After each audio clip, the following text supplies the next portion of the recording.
아멘. 오늘은요, 주어진 본문을 가지고 나는 누구와 같은 삶을 살고 있는가 우리 점검해 보는 시간 가졌으면 좋겠습니다. 우리 15절 말씀 우리 함께 다시 한번 읽어볼까요? 우리 요절 말씀인데 15절입니다. 시작. 이는 기록된 바 시온 따라 두려워하지 말라. 보라, 너희 왕이 나귀 새끼를 타고 오신다함과 같더라. Do not be afraid, O daughter of Zion.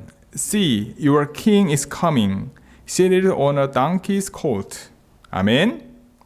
여러분 혹시 존 오라고 하는 분에 대해서 들어본 적이 있으신가요? 존 오. 아니면 존 오 소령, 군인 계급이죠. 존 오 소령에 대해서 혹시 들어보신 적이 있으신가요? 지난 2006년에 아프가니스탄 전쟁 당시에 미국에서 군의관으로 활동했던 한국계 미국인이 바로 이 존 오 소령입니다. 그는 헬기로 수송된 한 환자와 마주하게 되지요. 그 환자는 군용 차량 한 대를 타고 순찰하던 중에 탈레반의 휴대용 대전차 무기인 RPG의 공격을 받았던 모스 일병이었습니다. 이 로켓탄의 일부가 모스 일병의 왼쪽 허벅지와 엉덩이 사이에 박혀서 이 로켓탄 뇌관과 기폭장치가 온전히 남아있는 상황이었습니다. 무슨 얘기냐면 로켓포를 맞았는데 터지지 않고 그 터지게 만드는 중요한 부품이 이 모스 일병 몸 안에 박혀있는 거예요.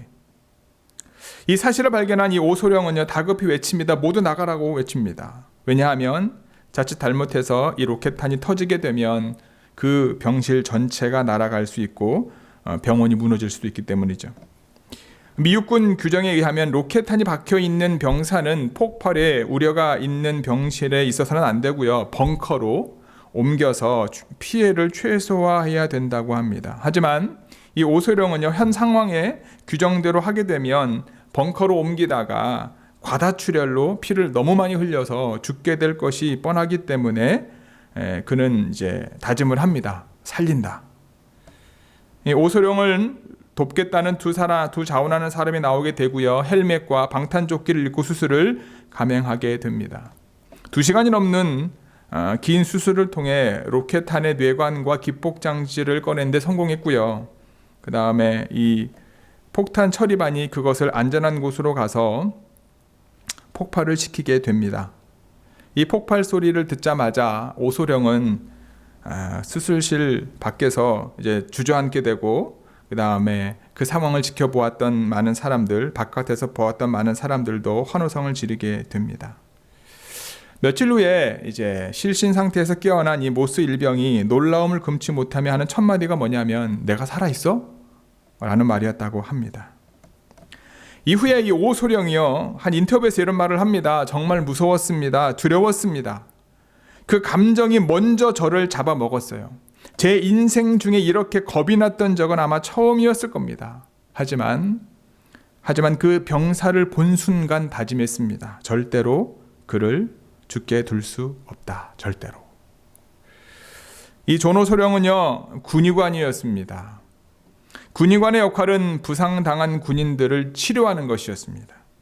로켓탄이 몸에 박힌 군인 몸에 박혀있는 그 로켓탄을 제거하여 피를 흘려 죽어가는 군인을 살리는 것이 바로 이 군의관의 역할이었습니다. 수술 중에 로켓탄이 터지게 되면 자신도 함께 죽을 수 있는 위협을 무릅쓰고 그는 수술을 감행했습니다.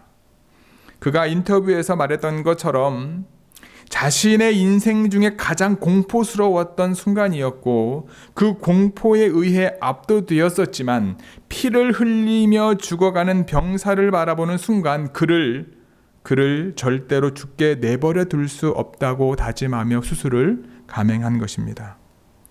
그는 그가 있어야 할 장소에 있었고 그가 해야 할 일을 했기에 병사가 생명을 구원할 수 있었습니다. 좋은 교회 성도 여러분, 여러분들은 여러분들의 삶의 가치를 어디에 두고 계십니까? 여러분은 무엇을 위해 지금 살고 계십니까? 오늘 주어진 본문을 통해 나는 누구와 같은 삶을 살고 있는지를 점검하시기를 바랍니다. 저와 여러분들을 살리기 위하여 예루살렘으로 들어가셨던 주님께서 걸어가셨던 길을 믿음으로 선택하는 저와 여러분 모두가 되기를 주님의 이름으로 기도합니다.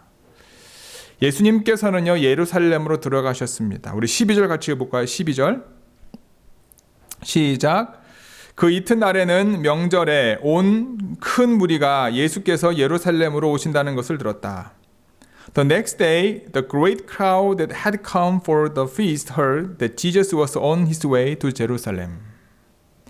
예수님의 예루살렘 입성, 예수님이 예루살렘의 입성을 앞두고 여러분 어떠한 일이 벌어졌었을까요? 우리는 요한복음 12장을 읽었는데 11장에 보면요, 그 내용을 요약하면 종교 지도자들이 예수님을 죽이기로 결정한 사건이 요한복음 11장에 나옵니다. 예수님은 죽은 지 나흘이나 된 나사로를 살려내는 기적과 같은 표적을 행합니다. 그 장면을 본 많은 사람들이 예수님을 믿었어요. 그러나 어떤 사람들은 예수님을 미워해서 바리새인들에게 찾아가서 이 사실을 알렸습니다. 이와 같이 죽은 자를 살리는 표적은요, 하나님의 사람, 하나님이 보낸 사람만이 가능했던 표적이었기 때문에 예수님이 그런 많은 표적들을 행하셨다면 당연히 그분을 믿고 구세주로 따르면 됩니다. 그런데 종교 지도자들은 거부하게 되지요. 자신들이 가지고 있었던 기득권을 놓고 싶지 않았던 거지요. 유대교에서 제사장들이 속죄 제사를 드렸잖아요. 1년에 한 번씩 욤키퍼라고 그러죠. 속죄일에 유대인 전체 민족의 죄를 동물에 전가시켜서 그 동물을 예물로 드리면 1년 동안 지은 죄를 용서받는 것이 바로 이 속죄일에 행하는 일이었습니다. 그런데 제사장 가야바가요, 요한복음 11장 50절에 이런 말을 해요. 한 사람이 백성을 위하여 죽어서 온 민족이 망하지 않게 되는 것이 너희에게 유익한 줄을 생각하지 아니하는도다. 무슨 얘기예요? 그래, 우리가 너희들이 따르는 예수님을 죽여서 온 민족이 망하지 않게 만들어 주겠다라는 거죠. 예수님을 죽이기로 작정한 것이죠. 가야바나 빌라도, 그러니까 하나님이 원하시는 방법과는 다른 거죠.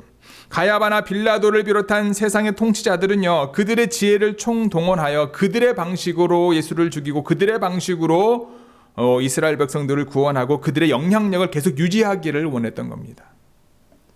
그래서 하나님의 아들 예수님을 십자가에 못 박기로 결정한 거죠. 그러나 하나님은 그들의 악한 행동을 이용하여 도리어 하나님이 계획하셨던 예수님의 십자가 죽음을 모든 사람들을 위한 속죄 제사로 삼으신 그 놀라운 계획을 성취하는 모습을 보게 됩니다.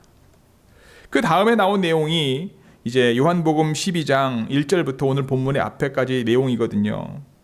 여기서는 어떤 일이 생깁니까? 바로 마리아라고 하는 여인이 예수님의 장례를 준비합니다. 예수님이 예루살렘에 들어가시기 전에 베다니에 들렀을 때 마리아가 값비싼 향유로 예수님의 발을 씻겨드려요.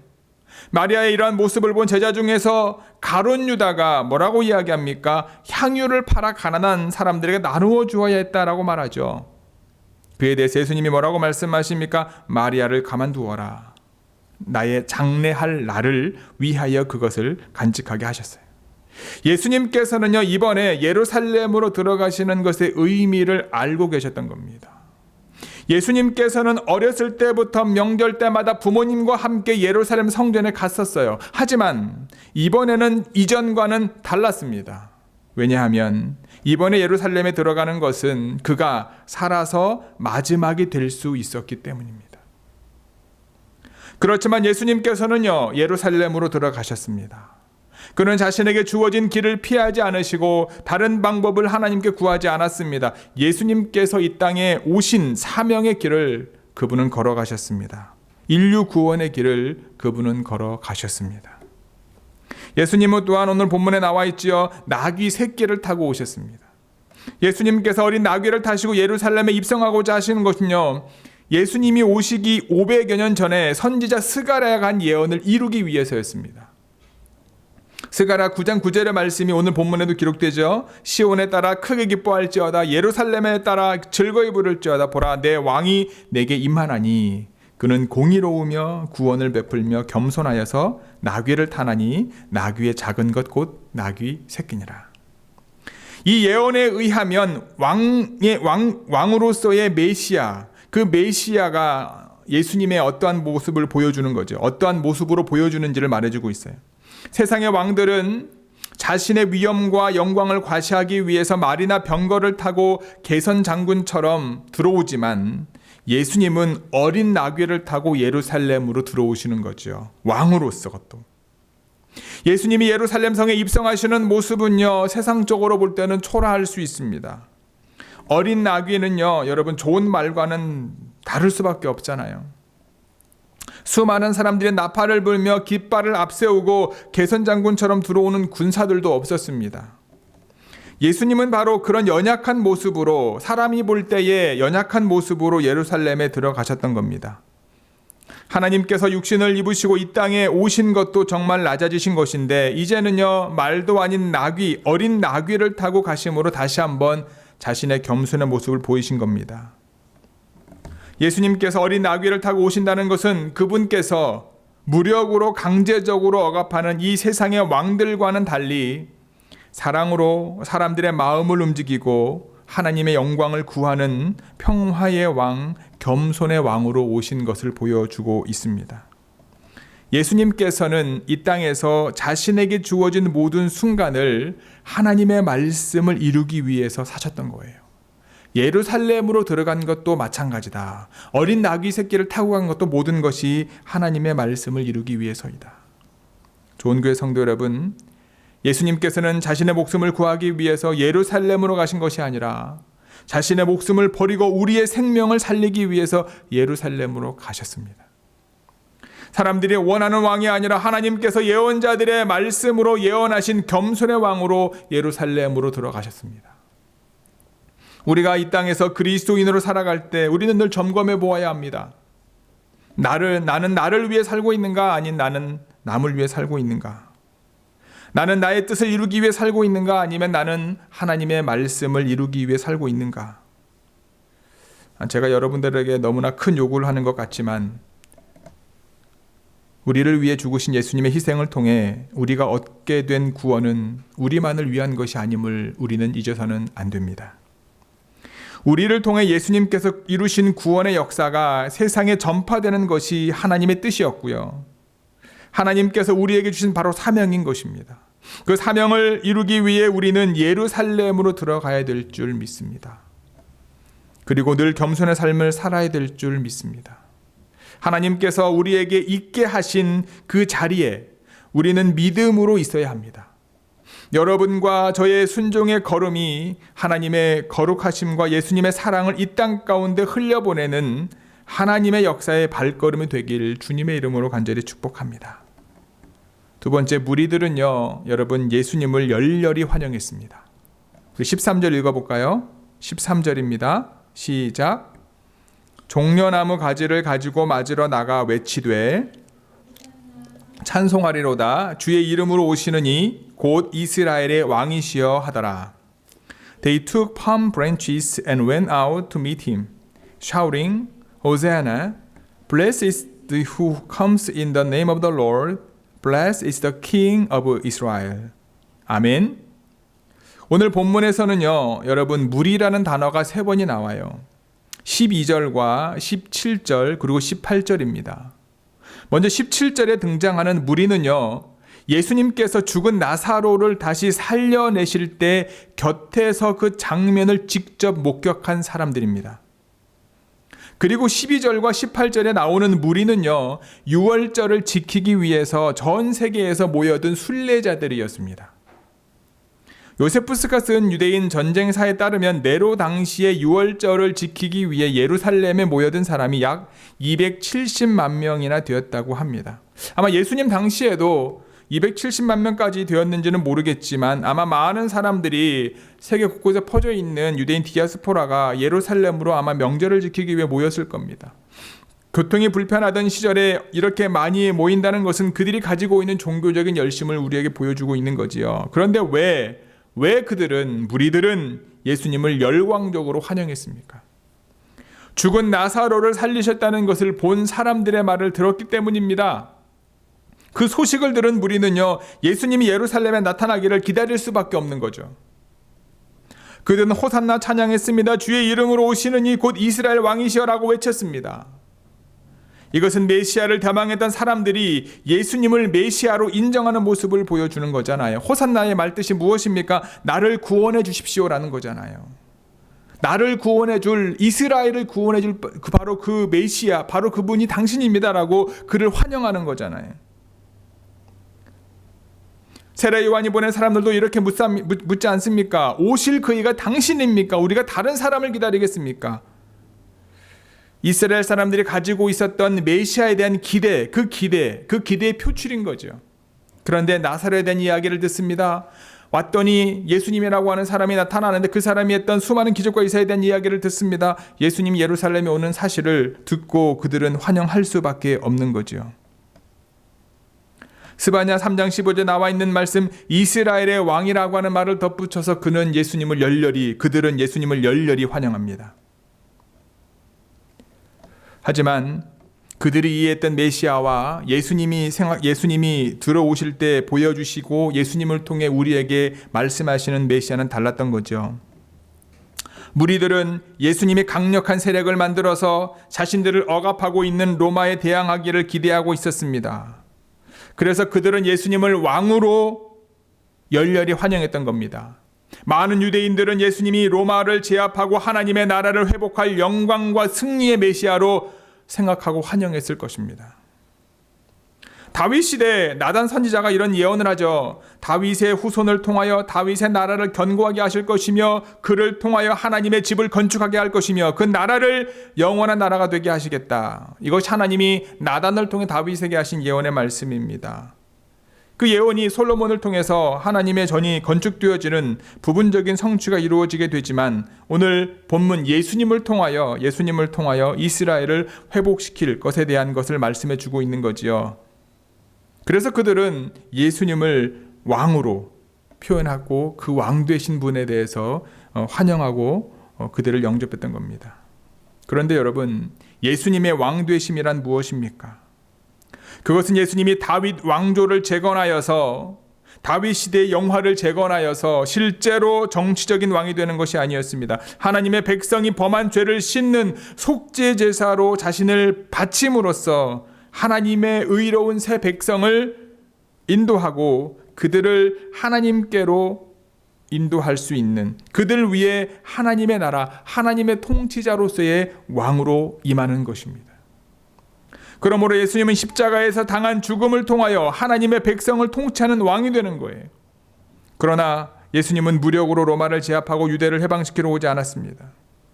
무리들의 기대와는 달리 그분은 고난의 메시아로 오셔서 십자가에 달려 죽으심으로 우리의 모든 죄의 문제를 해결하시고 하나님과 화평케 하심으로 하나님의 나라를 회복하기 위해 오신 겁니다.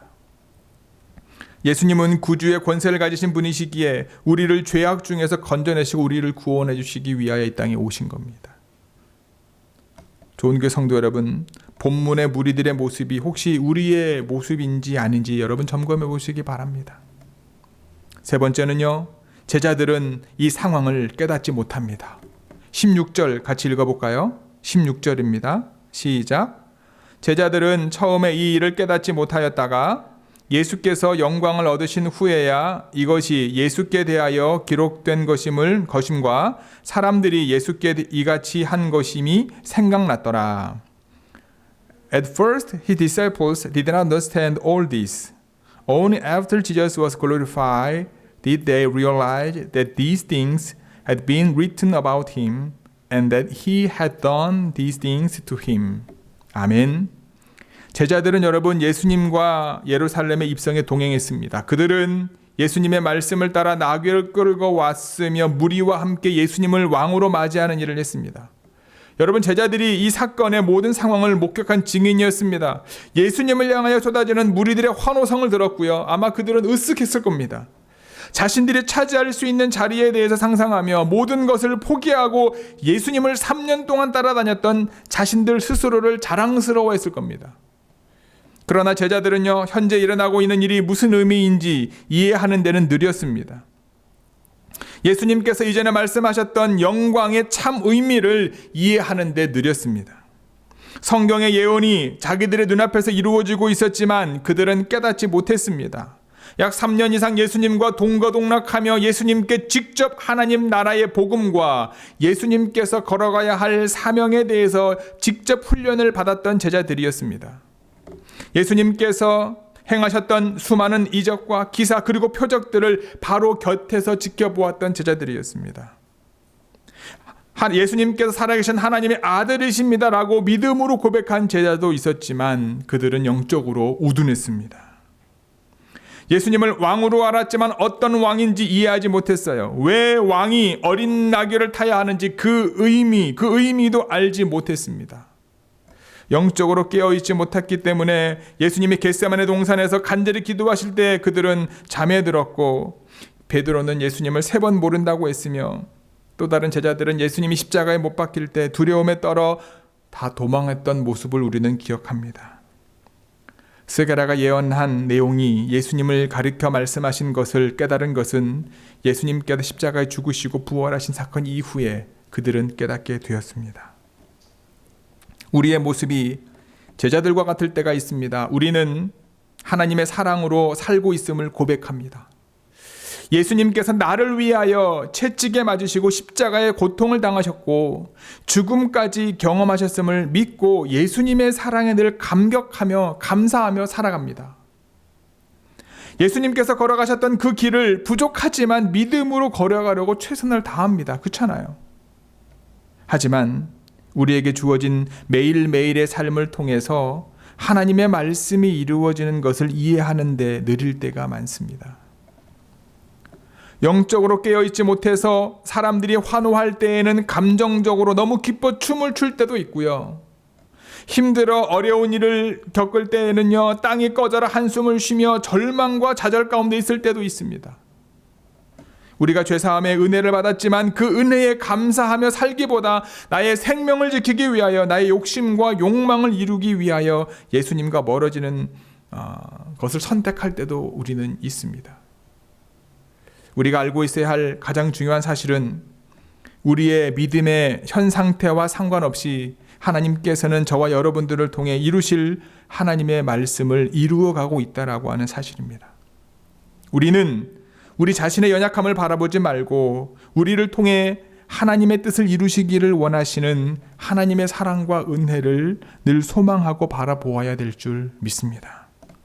우리 눈에 주가 보이지 않아도 주님께서는 항상 일하시는 분이십니다.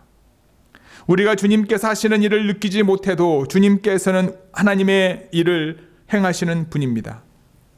저와 여러분들의 삶을 통해 일하시는 주님과 늘 동행하시는 우리 좋은교회 모든 성도 여러분들이 되시기를 주님의 이름으로 축복합니다. 바리새인들은요 어땠습니까? 당황했습니다. 우리 19절에 함께 읽어볼까요? 19절 시작. 바리새인들이 서로 말하되 볼지어다 너희 하는 일이 쓸데없다 보라 온 세상이 그를 따르는도다 하니라. So the Pharisees said to one another, See, this is getting us nowhere. Look how the whole world has gone after him. 무리들의 반응에 바리새인들은 당황했어요. 하나님의 승리가 다가오는데 하나님의 말씀이 이루어지는데 그들이 기대했던 메시아가 오시는데 그들은 기뻐하지 않았습니다. 바리새인들은요 보라 온 세상이 그를 따른다. 세상이 자기를 따라야 되는데 내 뜻대로 돼야 되는데 내 계획대로 돼야 되는데 온 세상이 누구를 쫓는다고요? 예수님을 쫓는 것 때문에 예수님을 환영하는 것 때문에 그들은 절망하게 됩니다. 그들은 냉소적으로 말했지만 결과적으로 진실을 말한 것이 되었어요. 자신들이 예수님을 대적하기 위하여 계획하고 추진하던 일들이 아무런 열매를 맺지 못할 것을 암시하고 있습니다. 그들이 그토록 원하는 세상은 자신들의 것이 되지 않게 됩니다. 예수님은 바리새인들의 평가에 아무 반응도 보이지 않으십니다. 그리고 그에게 주어진 길을 묵묵히 걸어가십니다. 예수님께서 십자가에 들려 올려지시면서 온 세상을 구원하시는 그 일을 주님께서는 묵묵히 걸어가십니다. 우리는 지난주 말씀을 통해 예수님께서 받으시는 영광은 한 알의 밀알이 땅에 떨어져 죽어 많은 열매를 맺는 것이라고 나누었습니다. 예수님은 자신이 곧 죽게 될 것과 그 죽음은 많은 생명을 살리시게 될 것을 제자들에게 말씀하셨던 겁니다. 세상의 정복자들은 다른 사람들을 희생시켜가며 자신의 영광을 얻습니다. 하지만 예수님은 도리어 자기 백성을 위하여 자신을 희생함으로써 영광을 받으셨습니다. 예수님 한 분이 죽으심으로 누구든지 저를 믿는 자마다 멸망치 않고 영생을 얻게 되었습니다. 자신의 죽음을 알고 계시면서도 우리를 위해 예루살렘에 들어가셨던 예수님처럼 하나님의 말씀과 우리 각자에게 주어진 전도의 사명을 이루기 위해 하나님께서 있게 하신 그곳으로 나아가시는 저와 여러분 모두가 되기를 주님의 이름으로 간절히 축복합니다. 백성들은 예수님께서 하신 일을 보고 그분을 이스라엘 왕으로 인정했잖아요. 무리들은 종려나무 가지를 흔들고 겉옷이나 나뭇가지를 길에 펴고 호산나 힘차게 외쳤잖아요. 사람들은 오병이어의 기적을 베푸실 때도 식량 문제를 해결하신 예수님, 그 예수님으로 인하여 무리들은 예수님을 왕으로 삼으려 했습니다. 수많은 무리들이 예수님을 이스라엘 왕으로 맞아들인 것은 예수님께서 죄에 빠진 자신들을 건져주실 구주로 생각하는 것이 아니었고 나사로를 죽은 자 가운데서 살리신 그 표적 행함을 들었기 때문에 그 표적을 다시 보기를 원했기 때문이다. 예수님이야말로 정말로 다윗의 왕국을 재건시킬 수 있는, 그래서 우리가 참된 자유와 경제적인 풍요와 사회적인 질서 회복을 시킬 수 있는 육신의 메시아로 생각했습니다. 그래서 무리들은 흥분하여 호산나 외칠 수밖에 없었던 거죠. 예수님께서 구원의 예언을 온전히 이루시기 위하여 십자가를 지셔야 하는 것을 이해하지 못했습니다. 제자들도 예수님께서 예루살렘에 입성하실 때 그 자리에 있었으나 그 의미를 제대로 깨닫지 못했죠. 제대로 깨닫지 못하니 그의 합당한 영광을 주님께 올려드리지도 못했습니다. 좋은 교회 성도 여러분, 때로 우리의 모습이 오늘 본문의 무리들의 모습일 때도 있습니다. 때로 우리의 모습이 영적으로 아둔하여서 오늘 본문의 제자들의 모습일 때도 있습니다. 때로 우리는 우리가 바리새인들과 같은 반응을 할 때도 있을 거예요. 하지만 하나님께서 우리에게 주신 삶의 자리 가운데 우리가 믿음으로 지키고 있게 되면 하나님께서 저와 여러분들을 통하여 하나님의 말씀을 이루시고 구원의 계획을 이루시는 분이심을 믿으시기 바랍니다. 오늘은 우리의 믿음의 현주소를 점검하는 날입니다. 우리가 점검해야 할 기준은요, 바로 예루살렘으로 들어오시는 예수님이십니다. 그분께서 걸어가셨던 십자가의 길이 우리의 기준입니다. 우리 안에 무리들과 같은 모습, 제자들과 같은 모습, 그리고 바리새인과 같은 모습을 예수님이 십자가 앞에 내려놓으시고 주님과 함께 고난 가운데 나아가 부활의 영광에 동참하는 이번 한 주간이 되기를 원하고요. 좋은 교회 모든 성도 여러분들이 되시기를 주님의 이름으로 간절히 축복하고 기도합니다. 아멘. 함께 기도하시겠습니다.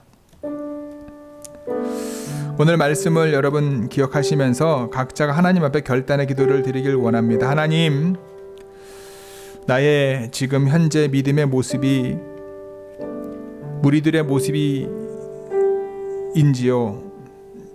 오늘 본문에서의 제자들의 모습인지요? 아니면 바리새인들인지요? 하나님, 이 시간 다시 한번 우리의 모습을 점검하고 죽을 것을 알면서도 하늘의 미랄이 되기 위하여 예루살렘으로 들어가셨던 예수님, 그분께서 하나님의 말씀을 이루신 것을 우리가 기억하며 우리 각자에게 주어진 믿음의 그 자리에서 믿음을 가지고 지켜나가는, 그래서 주의 예수님께서 이루신 구원의 은혜를 우리가 경험하고 그 은혜를 믿음으로 우리의 삶의 자리에서 흘려보낼 수 있도록 저희들을 붙잡아 주옵소서. 여러분 각자 하나님 앞에 믿음을 점검하고 결단의 고백을 드리는 시간 갖기를 소원합니다. 함께 기도하시겠습니다. 주님,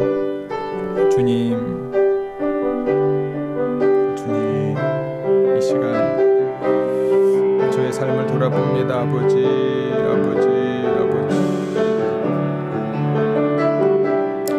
하나님, 무리들처럼 하나님 하나님, 내가 삶의 자리에서 내가 바라왔던 무엇인가 그것을 바라기 위하여 주님 앞에 나아왔던 저희 언약감을 고백합니다. 하나님 용서하여 주시옵소서. 주의 은혜를 우리가 알면서도 아버지 하나님,